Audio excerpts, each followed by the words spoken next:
Sayyidah Aisyah itu meriwayatkan sekitar 2220-an hadis ya. Jadi beliau itu termasuk al-muksir fir riwayah, yang paling banyak meriwayatkan hadis.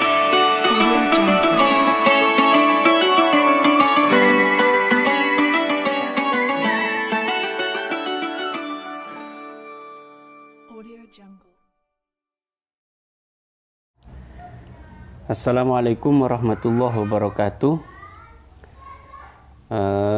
Kita pertemuan ketiga dari kitab Kasyifatus Saja.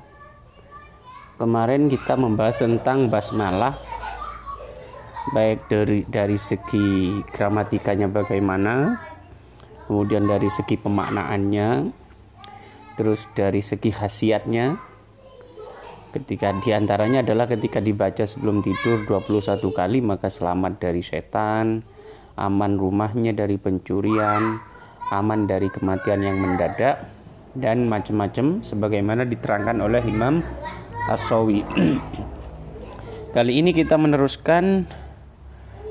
Bismillahirrahmanirrahim. Alhamdu, segala puji, aisana'u, yakni pujian bil kalami dengan ucapan, alal jamili terhadap hal yang baik, al ikhtiyari yang dilakukan dengan kesadaran ya, kebaikan yang atau keindahan yang memang diperjuangkan atau diusahakan ya. Karena ada kebaikan itu yang tidak diusahakan, seperti misalnya kecantikan itu jamil tapi yang tidak ikhtiari, memang dari Allah Subhanahu wa taala. Berbeda dengan misalkan dermawan. Ada juga contohnya misalkan alim. Orang alim itu kan dia harus berusaha ikhtiari, dari usaha dia untuk mencapai kealiman tertentu, atau dengan kesadaran dia berusaha untuk menjadi alim. Itu jamil yang ikhtiari. Ma'jihati tabjil, beserta dengan penghormatan, wa ta'zim, dan pengagungan. Jadi pujian tadi bukan sekedar pujian basa-basi, tapi memang pujian dalam rangka mengagungkan atau menghormati. Sawa'un kana, baik pujian itu fi muqabalati nikmatin, dalam rangka membalas satu nikmat ya, karena menerima satu nikmat lalu dipuji, amla, atau karena tidak menerima nikmat ya. Baik menerima nikmat itu sampai kepada kita puji Allah dengan hamdun, ataupun nikmat itu tidak sampai kepada kita tapi sampai kepada orang lain, itu tetap kita puji Allah. Lah pujiannya itu dengan kalimat alhamdulillah. Mustahikun atau mustahakun, di mana pujian tadi diberikan atau dimiliki ya, lillahi, oleh Allah, yang dimiliki bagi Allah ya. Wa hadza huwal hamdul luwawi. Pengertian tadi itu adalah pengertian hamdun secara bahasa, secara etimologi. Alladzi tulibat, yang dituntut atau diharapkan, al-bada'atu, memulai, bihi, dengan hamdun tadi. Jadi pujian yang secara bahasa tadi itulah yang dianjurkan untuk dimulai. Jadi setiap memulai sesuatu kita dituntut untuk memuji dengan apa? Dengan alhamdu yang dimaknai secara bahasa tadi, yaitu pujian dengan ucapan atau dengan tulisannya. Karena orang itu kan ada dua cara untuk mengungkapkan yang di dalam hati, atau ada tiga. Satu dengan kalam, ucapan. Dua dengan fi'lun, dengan perbuatan. Dua dengan tulisan ya, dua dengan tulisan. Atau kalau orang bisu itu dengan isyarah ya, dengan isyarat tubuh ya. Wa ammal hamdu, adapun pujian al-istilahi yang secara terminologi, fala yutlabul bada'atu bihi, maka tidak dituntut, tidak dianjurkan untuk memulai pujian tersebut, ya, pujian yang istilahi tadi. Jadi memulai sesuatu itu dengan hamdun yang luwawi, bukan dengan hamdun yang istilahi. Mengapa demikian? Karena hamdun istilahi wahwa, adapun hamdun istilahi tadi fi'lun, yaitu pekerjaan, ya dulu yang menunjukkan pekerjaan tadi ala ta'dimil mun'imi, atas penghormatan atau pengagungan terhadap yang memberi nikmat. Min haitsu kaunuhu mun'iman, ditinjau dari segi bahwa orang tadi atau Allah tadi yang memberikan nikmat, alal hamidi, terhadap orang yang memuji, au wairihi, atau selainnya orang yang memuji tadi. Sawa'un kana, baik pujian tadi, baik fi'lun tadi, ya, qaulan berupa sawa'un kana dalika, baik pujian tadi, baik fi'lun tadi, pekerjaan tadi berupa qaulan bil lisani, ucapan dengan lisan, au i'tiqadan bil janani, atau keyakinan dengan hati, au amalan, atau melakukan bil arkani, dengan anggota tubuh, allati hiyal a'dha'u, di mana arkan itu adalah a'dha', anatomi tubuh, ya. Jadi hamdun secara istilahi itu adalah perbuatan. Perbuatan itu mencakup ucapan dengan lisan, atau keyakinan dengan hati, atau diekspresikan dengan anggota tubuh.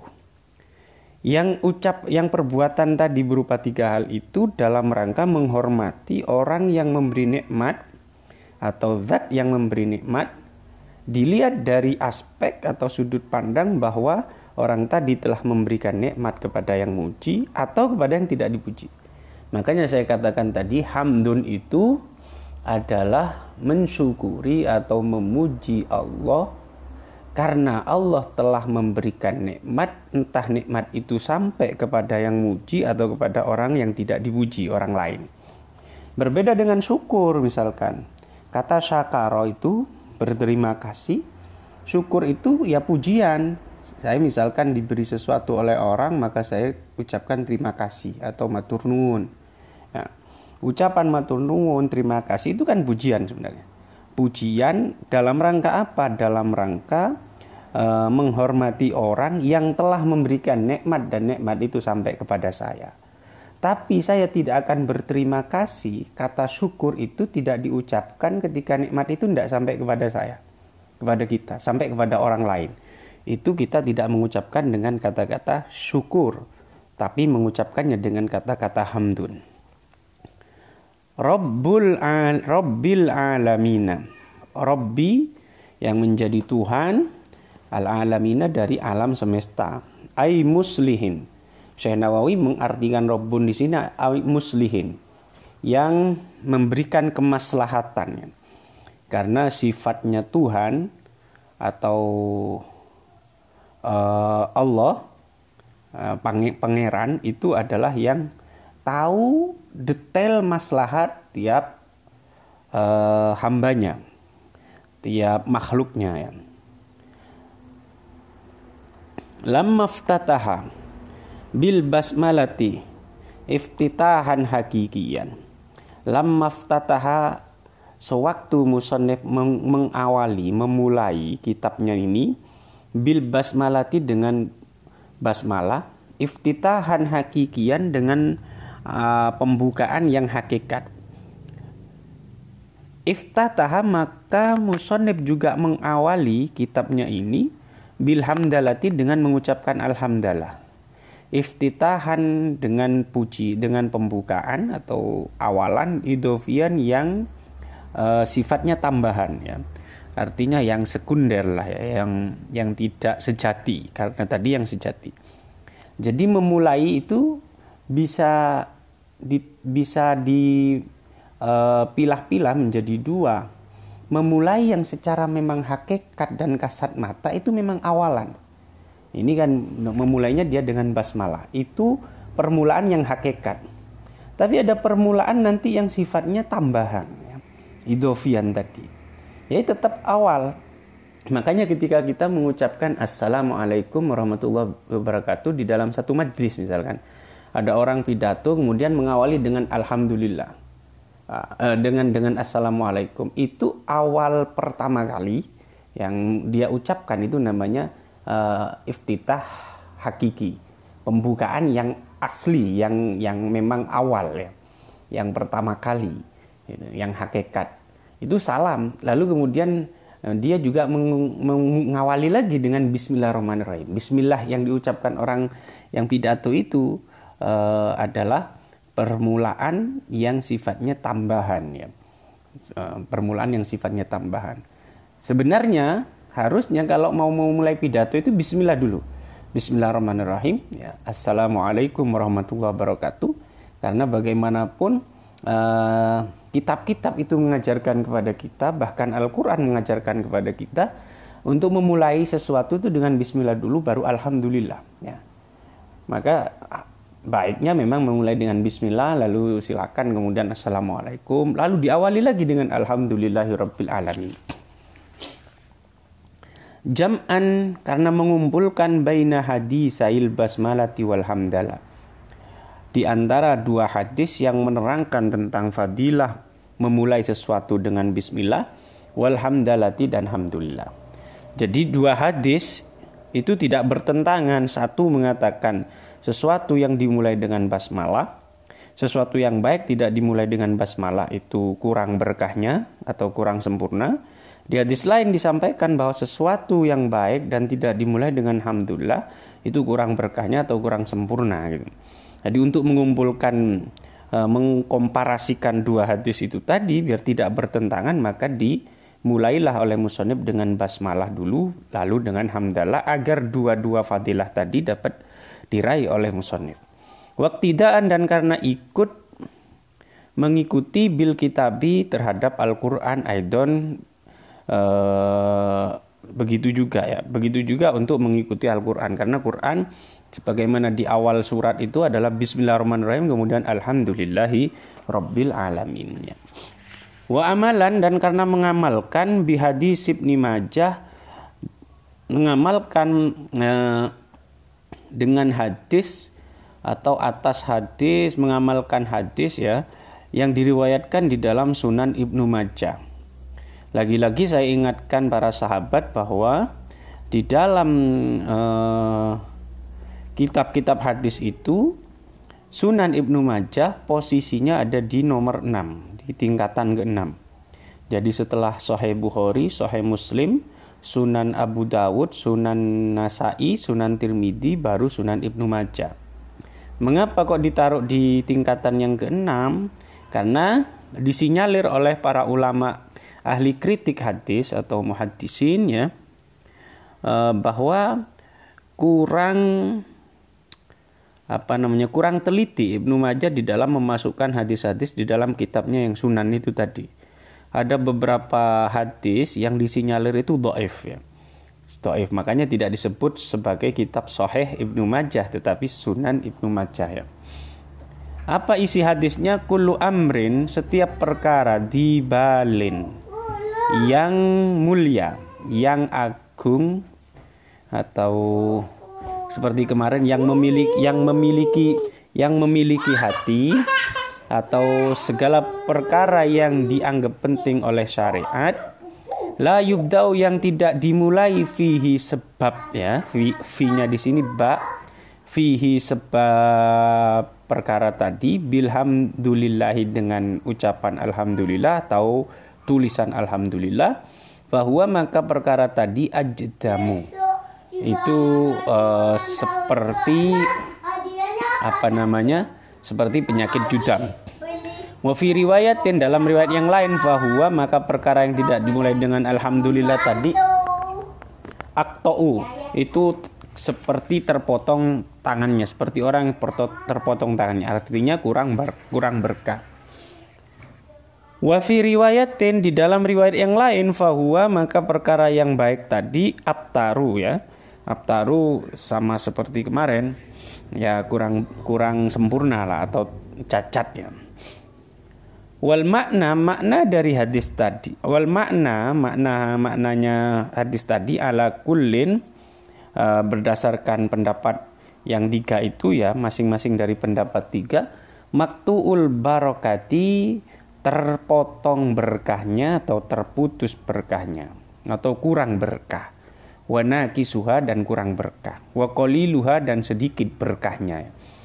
Qala, berkata siapa An-Nawawi, Imam Nawawi yang mengarang kitab Al-Adkar ya, yang mengarang juga kitab Al-Majmu' ya, yang juga mensyarahi Sahih Muslim itu, syarah Sahih Muslim, rahimahullah taala, yustahabbu, disunnahkan, dianjurkan apa alhamdu, membaca alhamdu, fibtida'il kutubi, dalam permulaan kitab-kitab al-musannafati, yang disusun, yang dikarang.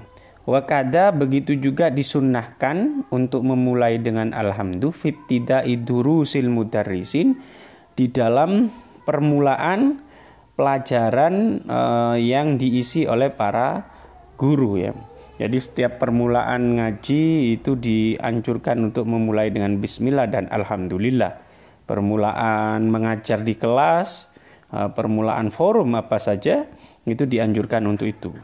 Wa qiraatit thalibin, dan saat para murid, para santri membaca kitab, baina yadail muallimina, di hadapan para guru.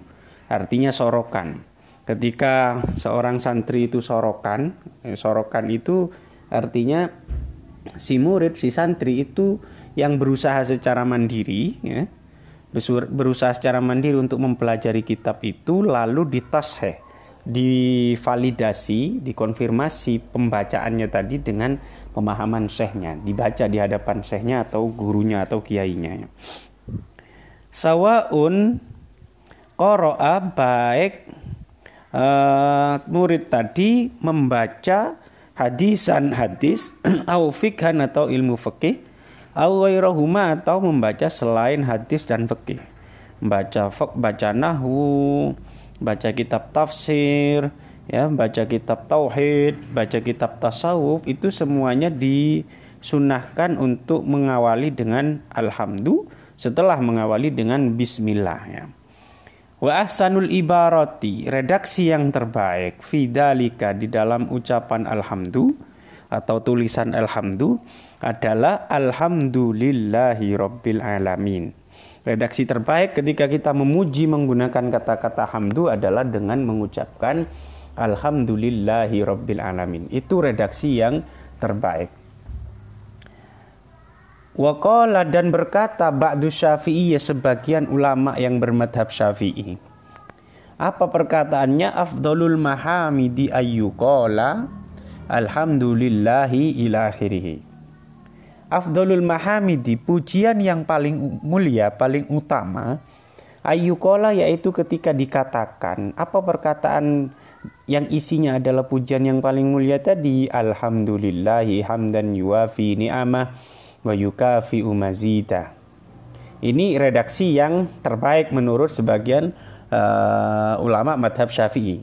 Alhamdulillahi hamdan yuwafi ni'amah wa yukafi mazida. Itu redaksi terbaik menurut sebagian ulama madhab syafi'i. Tapi menurut mayoritas ulama, redaksi yang terbaik di dalam pujian adalah alhamdulillahi rabbil alamin, karena mengikuti tradisi atau yang dilakukan di dalam oleh Allah di dalam mengawali Al-Quran tadi. Sebagaimana di surat Fatihah. Alhamdulillah, alhamdu segala puji lillahi bagi Allah, hamdan dengan pujian yuwafi yang semoga bisa memenuhi atau membandingi ya. Bisa membandingi ni'amahu, nikmat-nikmat Allah. Wa yukafi, dan juga bisa membandingi mazidahu, tambahan nikmat dari Allah Subhanahu wa taala. Jadi ada dua pendapat ya. Ada alhamdulillahi rabbil alamin saja, itu yang terbaik redaksinya.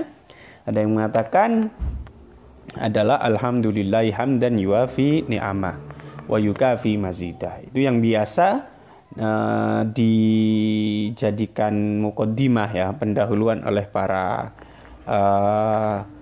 para dai atau mungkin juga moderator atau MC. Itu memulainya dengan itu. Wakila, ada pendapat lain, afdolul mahamidi ayyuqala, pujian terbaik adalah ketika diucapkan kalimat berikut, alhamdulillahi bijami'i mahamidihi kulliha ma alimtu minha wa ma lam a'lam. Ini pendapat ketiga yang mengatakan pujian yang terbaik itu begini redaksinya, alhamdulillahi bijami'i mahamidih kulliha ma alimtu minha wa ma lam a'lam. Alhamdulillah, segala puji lillahi bagi Allah, bijami'i mahamidihi, dengan semua pujian-pujian terhadap Allah, ma alimtu minha, baik pujian itu yang saya ketahui ya, wa ma lam a'lam, dan yang tidak saya ketahui. Zada, menambahkan ba'duhum, sebagian ulama, adada khalqihi kullihim, menambahkan lafadz berikut. Jadi ditambahkan setelah kita mengucapkan alhamdulillahi bijami'i mahamidihi kulliha ma alimtu minha wa ma lam a'lam adada khalqihi kullihim ma alimtu minhum wa ma lam a'lam. Itu redaksi yang lebih lengkap menurut sebagian ulama.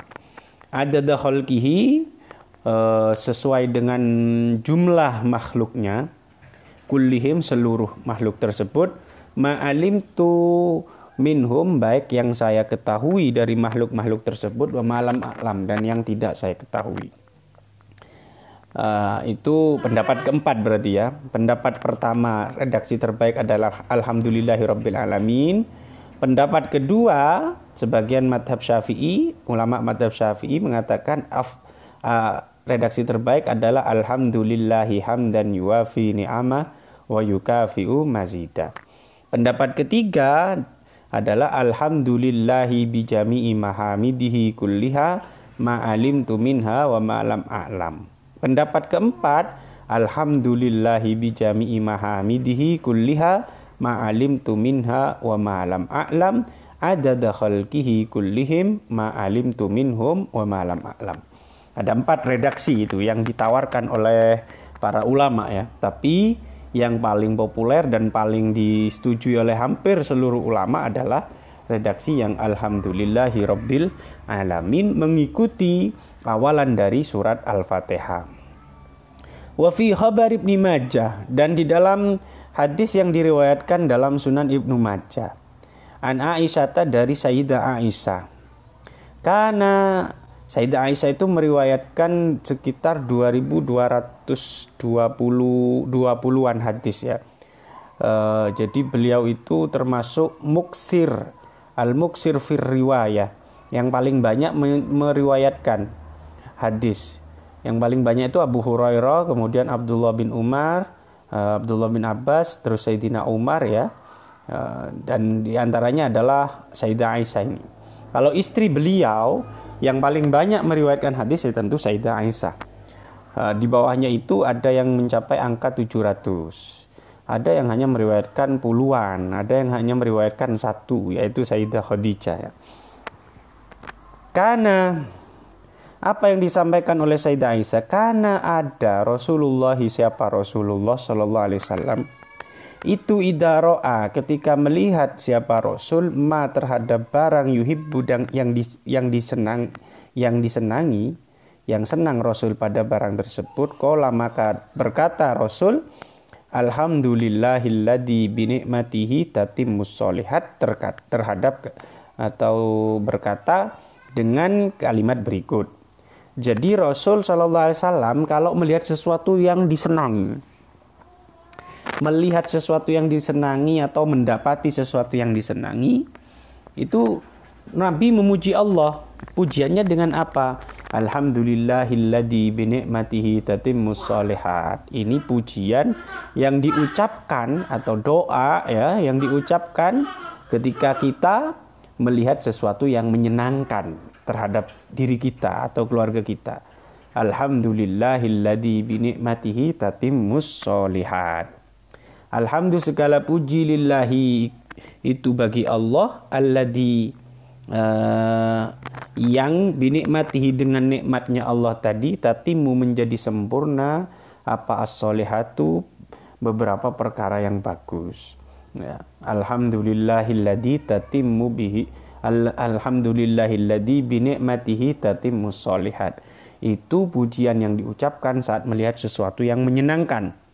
Wa idza dan ketika melihat siapa Rasul ma terhadap barang yakrahu yang benci, yang tidak senang Rasul pada barang tersebut, qala maka berkata Rasul, siapa Rasul, alhamdulillahi ala kulli hal, dengan perkataan alhamdulillahi ala kulli hal, rabbi inni a'udzubika min hali ahlin nar. Begitu Rasul mendapati atau melihat sesuatu yang tidak menyenangkan, yang kurang sreg pada hati Rasul, maka Rasul juga memuji Allah, ya. Memuji Allah dengan pujian alhamdulillahi ala kulli hal, rabbi inni a'udzubika min hali ahlin nar. Jadi walaupun sesuatu yang tidak menyenangkan, nampaknya seperti musibah, seperti bencana, kita tetap memuji Allah. Cuma pujiannya seperti ini, seperti yang diajarkan Rasul ini. Alhamdulillahi ala kulli hal, rabbi inni a'udzubika min hali ahlin nar.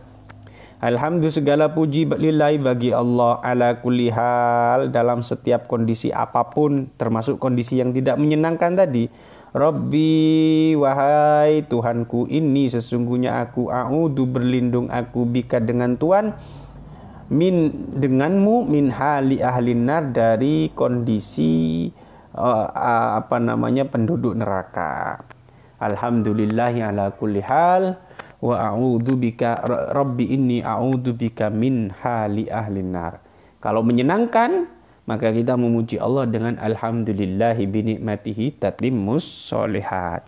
Kalau tidak menyenangkan, maka kita puji Allah dengan alhamdulillahi ala kulli hal, rabbi inni a'udzubika min hali ahlin nar.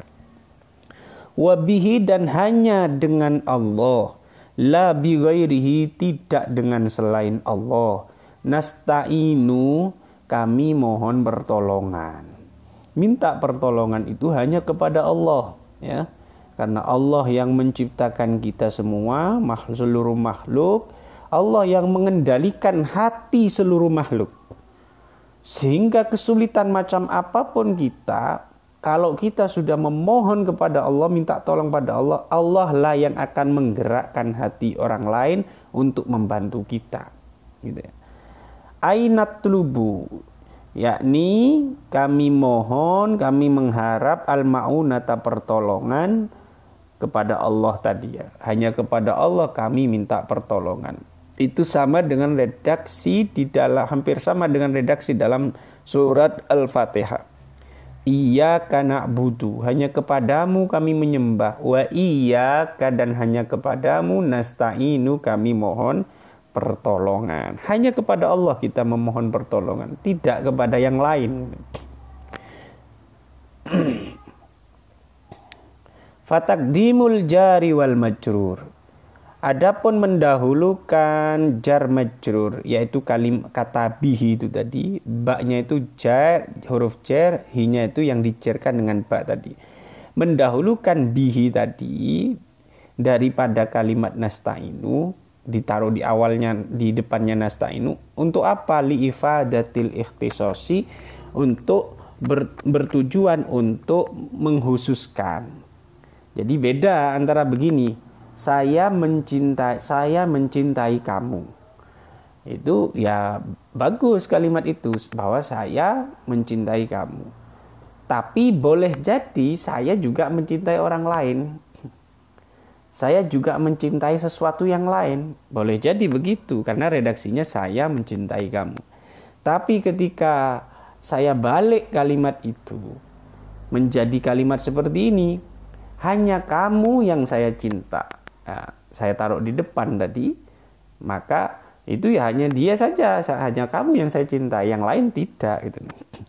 Makanya ketika ada seseorang pria kok merayu seorang wanita kemudian mengatakan hanya saya mencintai kamu, I love you, itu sebenarnya harus dipertanyakan. Jangan-jangan kamu I love You love me, kamu mencintai saya, juga you love she, kamu juga mencintai perempuan-perempuan lain gitu. Tapi ketika sudah dikatakan hanya kepadamu aku mencintai, maka itu sudah satu-satunya yang dicintai adalah kamu tadi. Ala umurid dunia, meminta tolong atas urusan-urusan dunia, waddini dan urusan agama. Dalam urusan dunia, dalam segala urusan termasuk urusan agama, kita hanya minta tolong kepada Allah Subhanahu wa taala. Yutlaku, diucapkan ad-dinu, kalimat ad-din luwatan secara bahasa, ala ma'anin, untuk makna-makna kasirotin yang banyak. Jadi ketika dikatakan lafadz ad-din secara bahasa, maka itu maknanya banyak, beragam maknanya. Apa saja itu? Minha, yang pertama at-ta'atu, bermakna taat. Ad-din artinya adalah ketaatan. Yang kedua wal ibadatu, ad-din adalah ibadah, penyembahan. Wal jaza'u, yang ketiga adalah al jaza, pembalasan. Maliki yaumiddin, makanya itu dikatakan yang menguasai atau yang merajai hari pembalasan. Ad-din dimaknai jaza.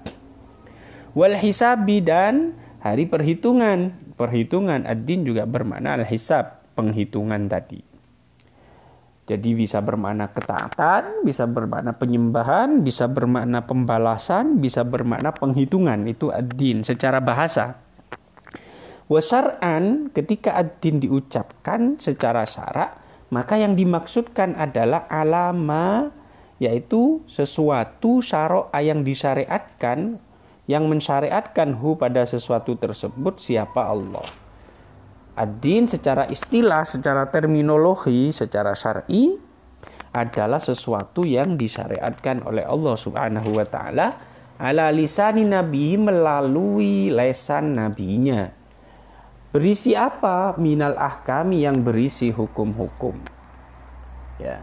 Jadi ketika kalimat ad-din diucapkan dan secara syariat, secara syar'i atau terminologi adalah bermakna hukum-hukum yang dibawa oleh, yang disyariatkan oleh Allah melalui nabinya.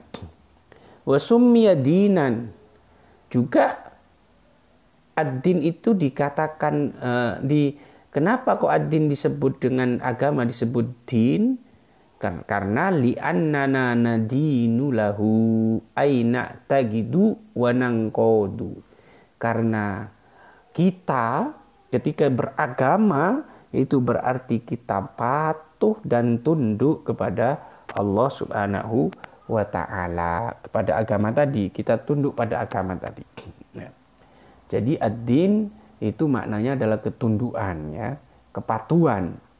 Wa yusamma, dan disebut juga ad-din tadi aidon, disebut juga millatan dengan sebutan millah. Agama kadang disebut dengan millah. Millata Ibrahim Hanifa, ya, sebagaimana yang biasa kita baca dalam sholat. Millah. Min haitsu innal malika. Kenapa kok disebut millah? Karena Allah, ya, yang menjadi raja, diraja, yumlihi, ya, millah. Yumlihi, ya, karena Allah mendiktekannya, mendiktikan agama tadi kepada Rasulnya. Ayyulkihi, yakni mengajarkan, ya, atau mendiktikan, melemparkan, ya. Yulkihi, melemparkan atau mendiktikan agama tadi, mengajarkan agama tadi ala Rasul, pada Rasulnya. Wahuwa, dan Rasul tadi yumlihi alaina, kemudian mengajarkan, mendiktikan agama itu kepada kita. Jadi kenapa kok dikatakan millah? Karena dari kata-kata ini tadi, amla yumli imlaan itu, ya. Amla yumli imlaan yang artinya adalah mendikte. Jadi agama itu didiktekan oleh Allah melalui malaikatnya kepada Rasul, lalu Rasul mendiktekan kepada sahabatnya, sahabat mendiktekan kepada tabi'in, tabi'in mendiktekan kepada tabi'in, kemudian mendiktekan kepada salafus soleh, terus ke ulama, ke kiai-kiai kita, lalu sampailah kepada kita. Wa yusamma dan disebut juga, wa yusamma aidon dan agama disebut juga syar'an dengan sebutan syara'. Jadi ada din, ada millah, ada syara'. Wa syariatan dan disebut juga syariah. Kenapa kok disebut syar'an dan syariah? Min haisu an innallaha, dari segi bahwa Allah syara'a, mensyariatkan Allah hu pada agama tersebut lana untuk kita. Karena Allah yang mensyariatkan agama tersebut pada kita sehingga disebut dengan syariat. Ai bayyana, yakni menjelaskan Allahu terhadap agama tadi lana untuk kita. Ala lisanin Nabi, melalui lisan Nabi sallallahu alaihi wasallam. Saya ulang, jadi agama itu bisa disebut din karena kita tunduk patuh kepada agama tadi, atau disebut dengan millah karena agama itu didiktekan Allah kepada Rasul, terus kepada kita oleh Rasul, atau disebut syariat karena memang isinya adalah hukum-hukum yang dijelaskan Allah atau yang disyariatkan Allah kepada kita melalui lisan Nabi.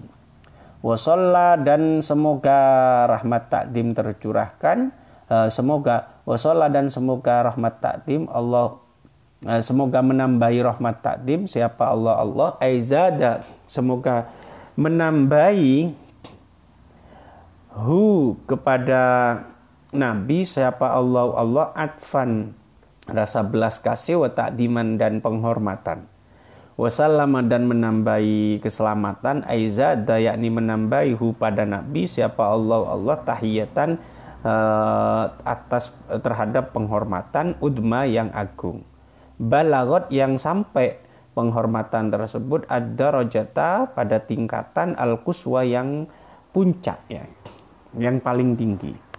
Semoga sholawat salam, artinya rahmat, kasih sayang Allah dan penghormatannya serta keselamatannya sampai pada titik tertinggi itu, atau yang tidak terbatas ya, tingkatan yang tidak terbatas itu ditambahi oleh Allah Subhanahu wa taala kepada nabinya. Mas'alatun, ada satu persoalan kemudian yang ini berusaha diuraikan oleh Syekh Nawawi. Qala Ismailu Al-Hamidi, Syekh Ismail Al-Hamidi berkata, fa ingkila, kalau ditanyakan, innar rahmata, sesungguhnya rahmat, lin nabi, kasih sayang, lin nabi untuk nabi, hasilatun, itu sudah tercapai. Kalau kita mengucapkan sallallahu dengan makna Allah semoga menambahkan rahmat tadi, pertanyaannya kan kemudian, kan Nabi sudah dapat rahmat dari Allah. Kenapa kok kemudian kita berdoa agar Nabi itu ditambahi rahmatnya? Fatolabuha, maka mencari atau mengharap rahmat tadi, tahsilul hasil, itu sama dengan nguyai segoro atau menggarami lautan. Kan sudah dapat itu rahmatnya. Kalau kita mintakan rahmat lagi kan berarti itu sudah mencari sesuatu yang sudah didapat. Muspro, itu nguyai segoro. Fal jawabu, maka jawabannya kata Syekh Ismail Al-Hamidi, annal maksuda, bahwa yang dimaksudkan bisolatina dengan ucapan solawat kita alaihi kepada Nabi, tolabu rahmatin, yaitu mengharapkan rahmat dari Allah, lam takun, yang belum ada atau belum diberikan kepada Rasul. Kenapa kok demikian? Fa innahu, karena sesungguhnya ma min waqtin, tidak ada satu waktu, illa wa hunaka, kecuali di waktu tersebut, rahmatun, ada rahmat tersendiri. Jadi setiap waktu itu punya rahmat. Detik ini ya, misalkan ini jam 23.17 menit ya.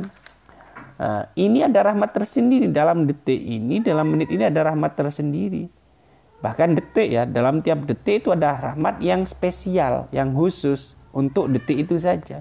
Sehingga ketika detik berikutnya kok kita berdoa agar Nabi ditambahi rahmatnya oleh Allah, maka itu kita mengharapkan rahmat yang ada di detik berikutnya itu agar disampaikan atau diberikan kepada Rasul Shallallahu Alaihi Wasallam.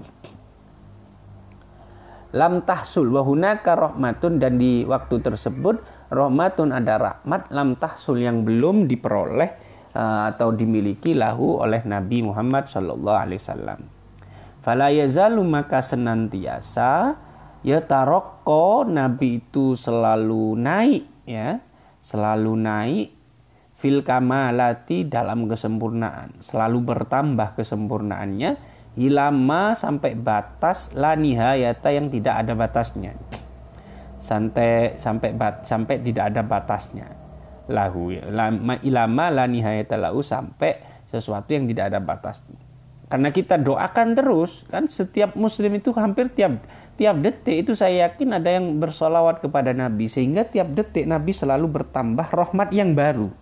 Bukan rahmat yang sudah diperoleh oleh Nabi, tapi rahmat yang baru itu akan disampaikan kepada Nabi. Begitu bertumpuk-tumpuk terus rahmat dan diucapkan oleh miliaran umat Islam, maka rahmat yang dicapai dan diperoleh oleh Rasul itu kemudian menjadi tidak terbatas. Atau kalau di dalam kalangan pesantren, para kiai biasanya memberi analogi begini. Ibarat jeding, ibarat bak mandi itu sudah penuh. Lalu ngapain kita isi? Bak mandi itu kan airnya sudah penuh. Kalau kita isi kan tahsilul hasil. Ini kan muspro. Gak ada gunanya kita mengisi air pada bak mandi yang sudah penuh. Maka kata ulama Nahdiyin itu di NU atau kiai-kiai kita, ya memang untuk bak mandinya itu tidak ada gunanya. Tapi nanti ketika kamu mengisi air ke bak mandi yang sudah penuh itu, maka air itu akan meluber dan mengenai, membasahi kita. Harapannya adalah agar rahmat tadi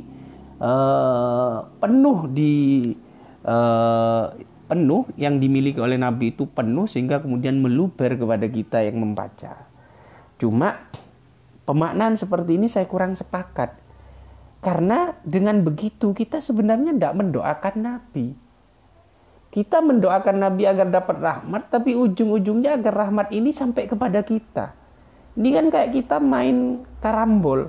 Kita nyelentik. Kita melemparkan biji karambol itu agar nanti kembali gitu.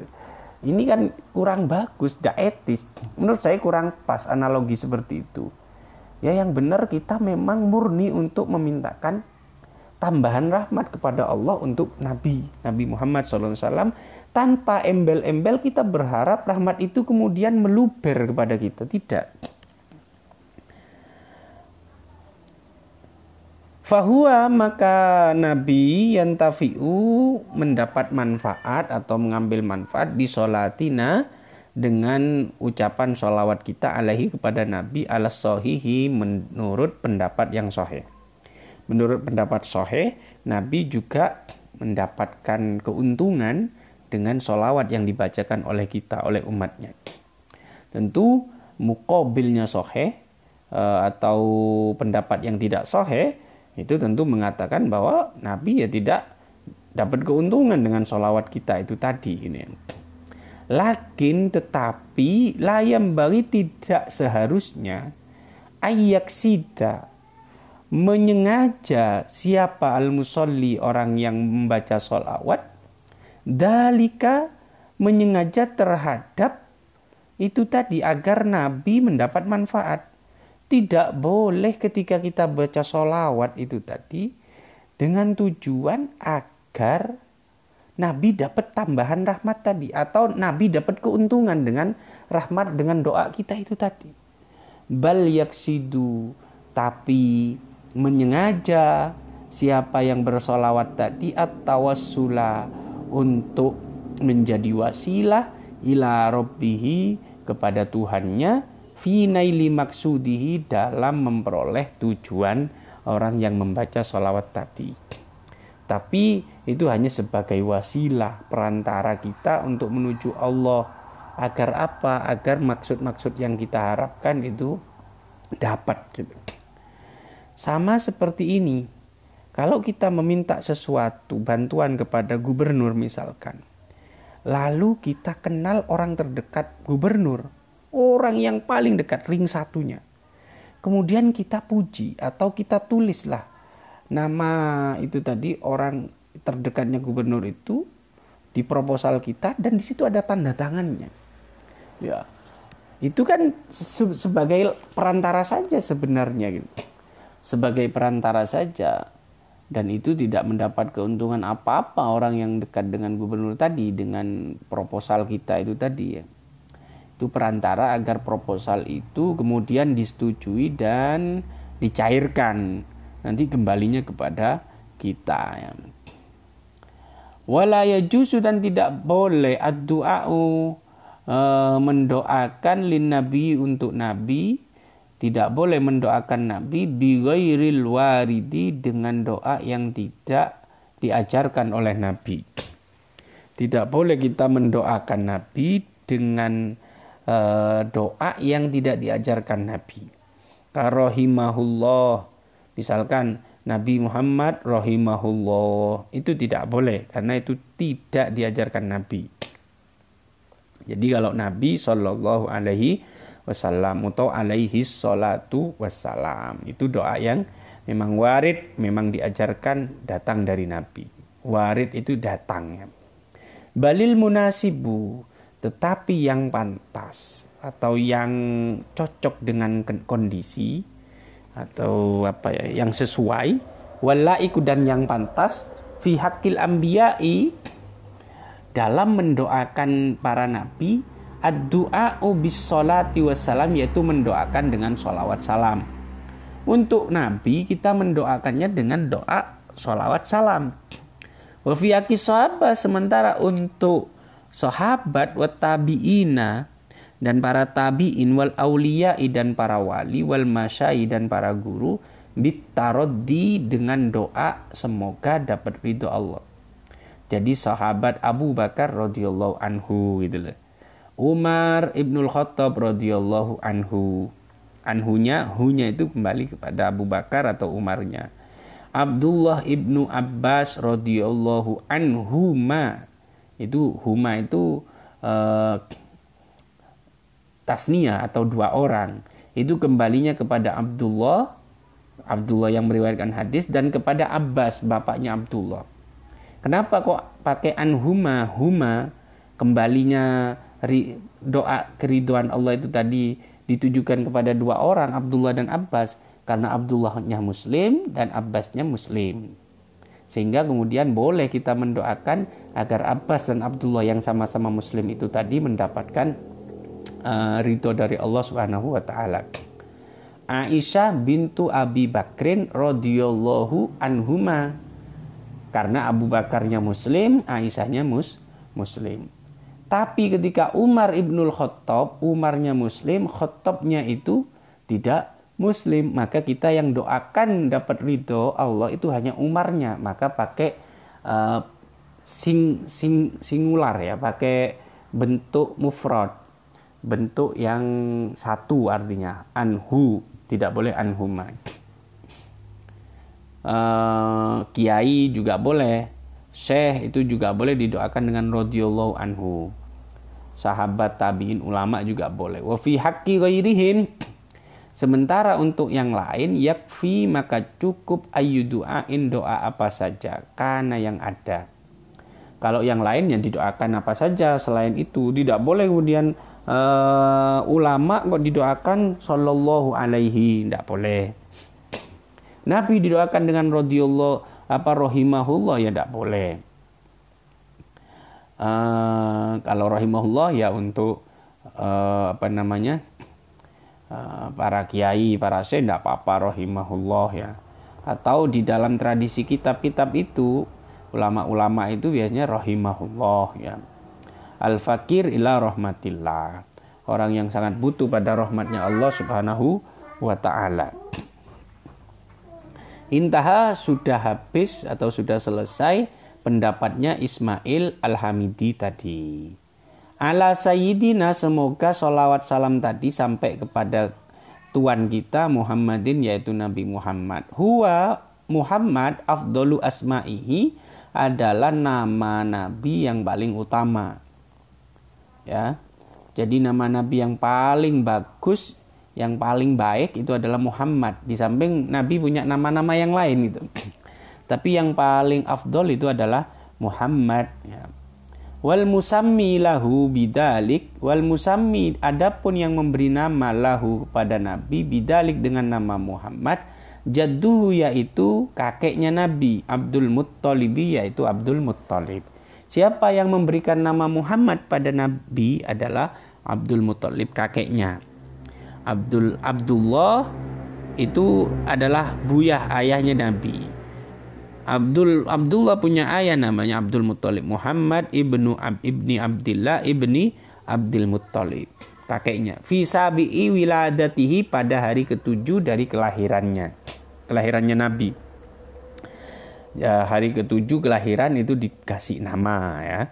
Lalu kalau sekarang itu kan sebagaimana tradisi yang diajarkan oleh Nabi itu diakikoi. Kemudian dipotong dicukur rambutnya sedikit, kemudian rambut yang terpotong tadi ditimbang dapat berapa gram misalkan, itu kemudian diganti dengan emas dan emas itu disedekahkan gitu ya. Sesuai dengan beratnya rambut yang dipotong tadi. Makanya kalau orang miskin ya jangan banyak-banyak motongnya, nanti dipotong banyak kemudian dapatnya banyak gram. Ya. Ketemu sekian misalkan 3 gram padahal dia orang yang tidak punya ya. Wa limauti abihi, karena bapaknya Nabi sudah meninggal qabla, sebelum kelahiran Nabi. Jadi kan semua sudah tahu bahwa Nabi itu saat dalam kandungan itu abahnya sudah meninggal. Fakila maka dikatakan lahu pada kakeknya pada Abdul Muttalib, lima, kenapa? Karena apa? Samaita, kamu memberi nama kepada anak ini Muhammadan, dengan nama Muhammad. Kenapa anak ini kamu kasih nama Muhammad? Walaisa, padahal tidak ada min asma, padahal nama Muhammad tadi tidak ada min asma'i abaika, dari nama bapak-bapakmu atau nenek moyangmu, wala qaumika, dan juga kaum kamu. Kenapa sih kok dikasih nama Muhammad bayi ini? Kan tidak pernah ada kakek-kakek kamu, nenek moyang kamu dan kaum kamu yang dikasih nama Muhammad. Faqala, maka Abdul Muttalib menjawab, rojautu, saya berharap, ayyuh mata, agar bayi ini dipuji, fisama'i, baik di langit, wal ardi, ataupun di bumi. Kenapa saya namai Muhammad? Karena Muhammad itu asal katanya adalah hamida yahmadu hamdan. Kemudian diikutkan wazan fa'ala yufa'ilu, menjadilah hammada yuhammidu ya. Kemudian nanti Muhammadan, fahuwa muhammidun wadaka Muhammadun, yang banyak dipuji gitu. Muhammadun itu yang banyak dipuji. Maka saya harap dengan dikasih nama ini kemudian menjadi orang yang paling banyak dipuji baik di langit maupun di bumi. Wa qad haqqaqa, dan sungguh telah merealisasikan siapa Allah roja'ahu, terhadap harapannya Abdul Muttalib tadi. Dan nyatanya memang faktanya Allah mengabulkan doa atau harapan dari Abdul Muttalib tadi, sehingga Nabi menjadi orang yang terpuji yang banyak dipuji baik di langit maupun di bumi. Wakila, pendapat lain, al-musammi, yang memberi nama lahu pada bayi tersebut, pada Nabi, bidalik, dengan nama Muhammad, ummuhu, adalah ibunya, Siti Aminah. Jadi yang memberi nama adalah Siti Aminah, bukan kakeknya, sebagaimana pendapat yang pertama. Ata, datang kepada ibunya, kepada Siti Aminah, malakun, siapa malaikat. Ada malaikat datang kepada Siti Aminah, Dewi Aminah. Faqala, maka berkata malaikat itulah kepada ibunya Nabi tadi, hamalti, hamila yahmalu ya. Hamilti, kamu hamil, kamu mengandung, bisayyidil basari, kamu mengandung tuan dari semua manusia, pimpinan dari semua manusia. Fasammi, maka berilah nama bayi kandungan kamu itu nanti kalau lahir Muhammadan dengan nama Muhammad.